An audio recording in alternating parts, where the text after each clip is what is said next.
What's up guys, Rami here with your second stimulus check update for May 14th. I'm sure you all probably know by now that there's a huge new bill that's almost 2,000 pages long in the House that the Speaker Nancy Pelosi unveiled on Tuesday, and it's expected to be voted on tomorrow, Friday the 15th. This is huge for several reasons. The fact that this bill just came out of nowhere and it's done with such specific details, and just the fact of how big the bill is means that this has been in the works behind closed doors and possibly pre-negotiated in some shape or form, which gives it a high chance of passing besides all the political noise that's around it. Also, that it was brought up by the big leaders who completely ignored all those other couple of page bills that came out offering $2,000 a month to everyone to create some noise, and then they came out with a much more realistic bill that includes an additional one-time payment of $1,200.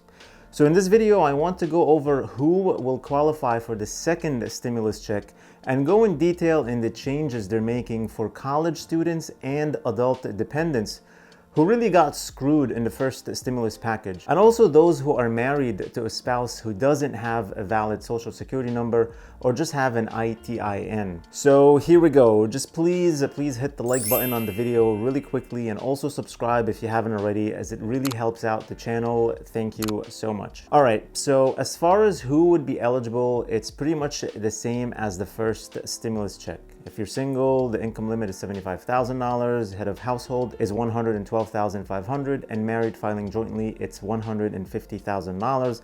Then it phases out to nothing in increments, basically just like last time. But there are a couple of other huge differences. The first one is for dependents. The word dependent is actually going to be used and fixed in the language of the first stimulus package instead of the word child.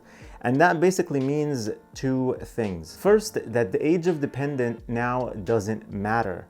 So college students and adult dependents who are 17 years old or older will now become eligible. But here's the cool part. By fixing the language in the first bill and actually making the effective date when the first bill was enacted, means that if you have an adult dependent who didn't get anything the first round, you're actually going to retroactively get their $500 from the first round of stimulus money. And now for the second round, you're going to get their money as well, but this time it's $1,200 for up to 3 dependents. So let me explain this a little bit more clearly.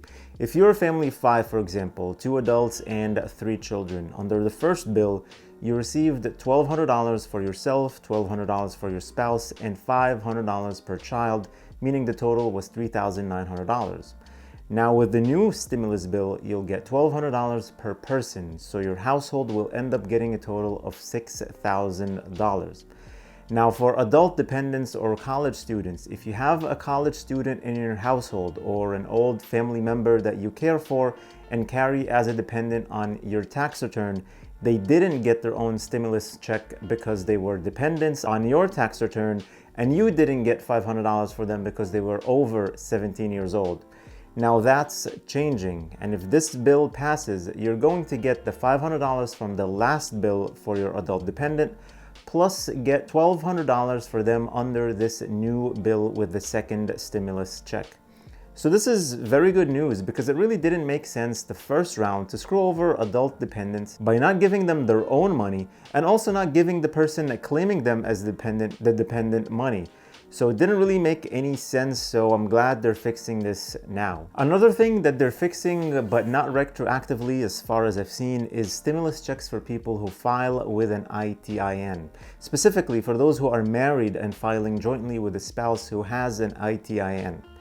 This was totally unfair also. So in the first stimulus check, you are not eligible if you don't have a valid social security number. Fine.